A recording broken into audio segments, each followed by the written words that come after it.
this trying to uh,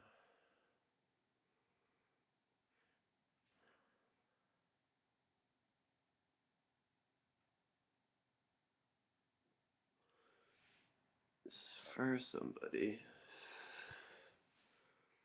and I want to be able to be honest here in such a way that it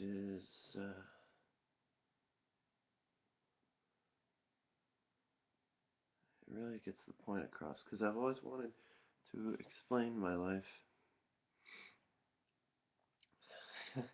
Right? How can you do that? I've always wanted to explain my life somehow. So the best thing to do is to just begin as something personal. Uh, well, let me see. I can't say really anything happened in my life um, of any consequence until I was 18. I can't say my childhood was traumatic, but I also can't say it was very happy, I guess. I mean, there were a lot of different, very, very abstract thoughts, even when I was younger. I had more feelings, um, just a lot of shadowy things going on in my childhood. A lot of, I had a lot of nightmares, but nothing circumstantially. I mean, my mom was insane. She's a lot better now. She's still kind of crazy, but I'd say, I said to my friend Sam once, you ever have something happen to you? You ever have something happen to you that changes the direction of your life forever? And he said, no, I'm too young. I'm too young for that. So I figure I'm too young for it too. I figure anyone who's my age would be too young for that. At least who was what my age used to be, which was 18. I met and fell in love with someone. I was very close to this person. Um, then we used to get in fights all the time. Started getting in fights. We had a long-standing um, uh, sort of awkward relationship afterwards. But it's besides the point. You know, started getting into heavier drugs like K-pins and Adderall. Loved Adderall. Went into when I was in college for the 2 semesters that I was in college. I did a lot of Adderall, and I didn't go to class. I just sat in my dorm room and wrote all the time. And I didn't. I went to a total of 3 classes in 2 semesters. 3. I literally just was in this chick's room. Still a very good friend of mine, Sam Bucher, and would just write these long, long meandering, but to me very much revolutionary pieces, at least in terms of me. Revolutionary for me in that I started to find my voice. It's more a loop, but not a loop.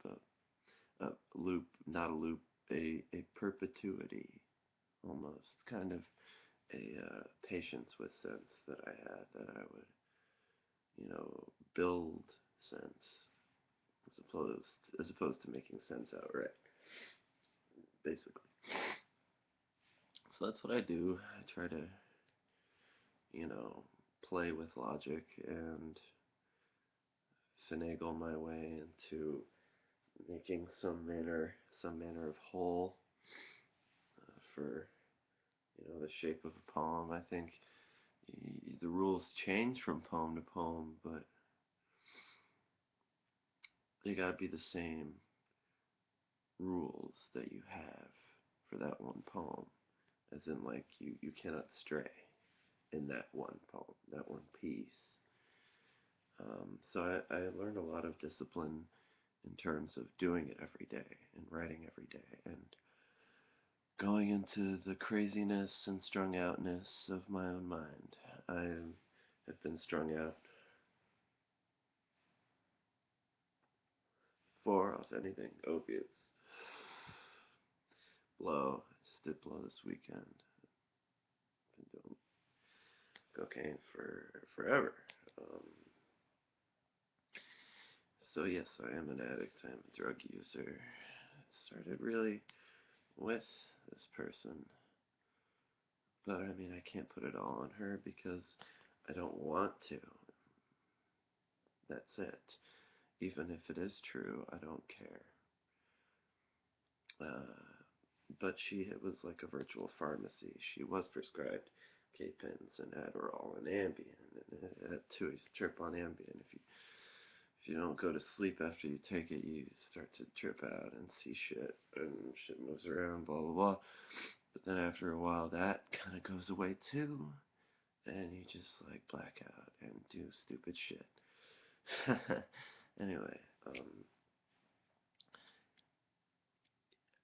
I was at this school called Beekman that was like a total monkey house. We were all just fooling around, just really like, going crazy and like throwing shit everywhere and like ejaculations in class, in the middle of class from everybody, and no one took shit seriously really, and it was fun, but it was also a bit crazy. Yeah, I'd like get high down the street and just smoke weed with my boys. And it'd be like, 53rd and 2nd, which is a relatively populated area. I mean, it's the street's right there. Just imagine any busy New York City street, and then imagine a couple dudes smoking on like a stoop. Just smoking weed right there. So that was stupid. But anyway, I'd like to say also that this girl made me nearly take my own life. And I know it's been like 9 minutes, and I've only already said that, I guess. I feel like that's all that I've said throughout this whole 9 minute spiel. But, and it wasn't her, it wasn't her that made me jump. I jumped out a window, like 3 stories. It wasn't that far. I could have been paralyzed. I almost was, but I wasn't, and I just have a fucked up back. Basically, it hurts a lot, especially when like there's weather outside or something. It's just kind of funny.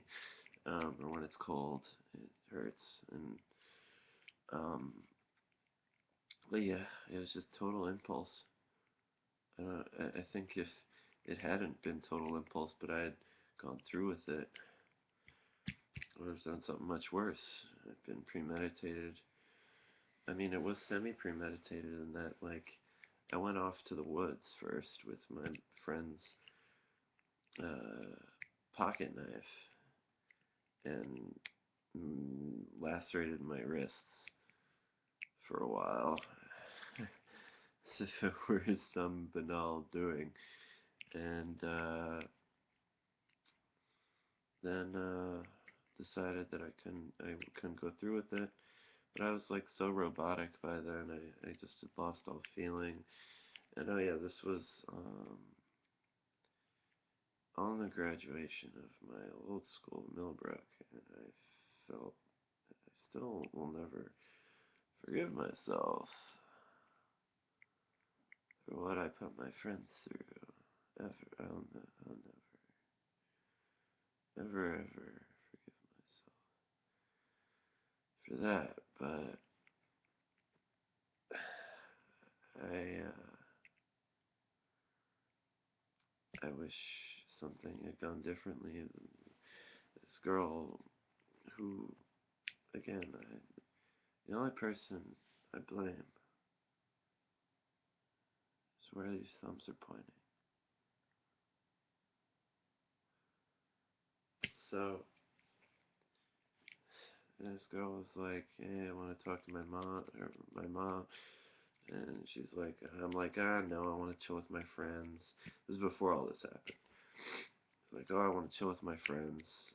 I was like, I can't see your mom right now. She made you cry this morning. Because it's true, she did. She called her a basket case and crazy and all this shit. And I know probably people change, and now it's like probably a totally different story with her. I don't know. But I mean, I can't judge what I don't know. But anyway, I said that because this girl was in such a state over her mom, and now her mom was asking us to come see her and talk to her and everything, and I was like, no, I'd rather just like chill with my friends. Fuck that bullshit. So I did fuck that bullshit, and then she said, "Hey, let's go on a break." And me being like a total insane person was like, "Oh shit, my life is over." Did that whole spiel with gutting my wrists and everything. I said gutting. I don't know why. I think it kind of sounds cool instead of like cutting, like gutting.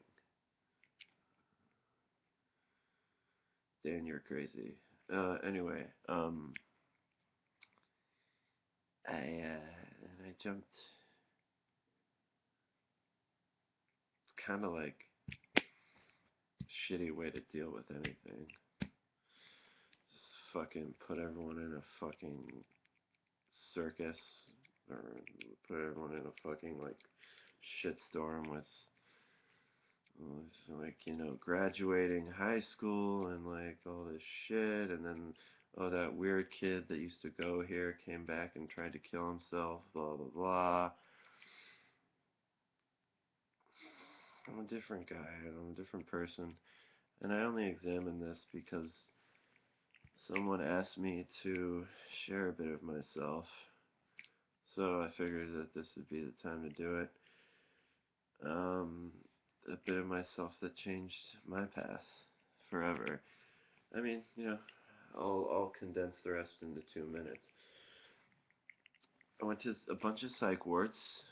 Um, I came back. Um, then my mom called the cops on me after getting in a fight with me that she started, and I told her every mean thing she said to me in the past 2 years. And then I walked out because my friend was over. She walked in on all this fury and fucking chaos going on between me and my mom, and immediately walked out. And so I ran after her, and I couldn't find her. Then this cop car, whoop, whoop, whoop, whoop, patrol car comes up. It's like, "Hey, Dan DeMars?" I was like, "Yeah, yeah." And so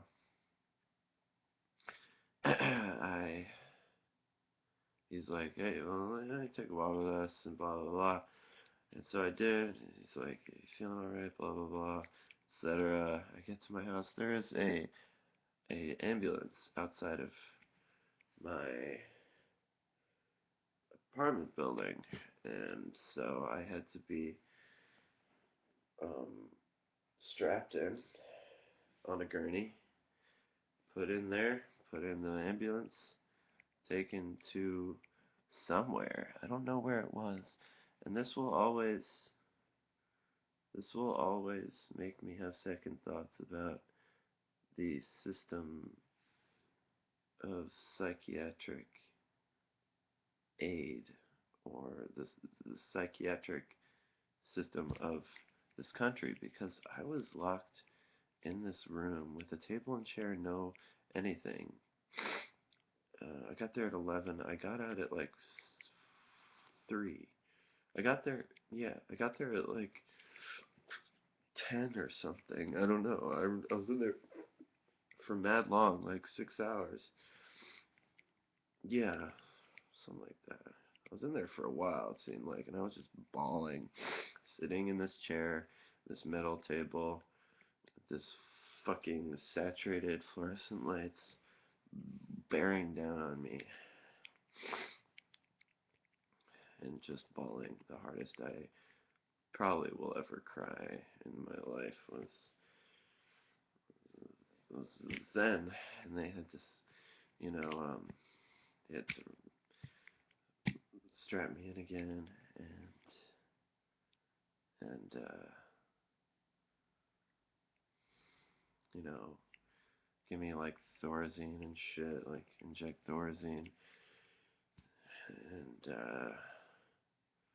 a bunch of Ativan, and I calmed down a little bit and fell asleep. And I got wheeled into the psych ward, and it was like this rite of passage. Like I was wheeled by all these other patients, and they all like looked at me and stuff, and yeah. And so that was my summer. That was summer of 2008. I'm 24 now. Just turned 24, and that's like my little personal story. It's kind of shitty.